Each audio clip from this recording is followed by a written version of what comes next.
Hi, so this is my Kahoot quiz, basically. So, first part is these questions. So, there are 5 questions here that will be asked throughout the thing here, and then that's the link to go to it. Here, I'm just going to go to it now and start. I already put my name in and everything, so I already know that I'm in, I guess.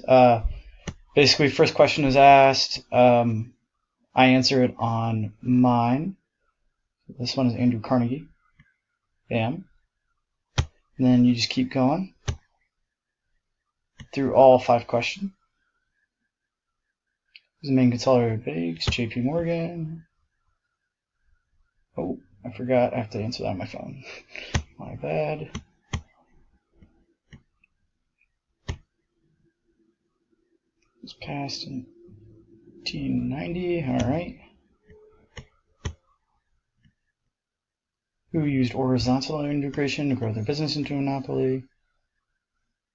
John D. Rockefeller. And the last one, who was elected in 1901 promising to keep good big businesses but weed out the bad ones?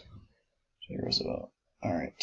And then you go to the end and you get your results. So, results, and go from there. Alright, sounds good.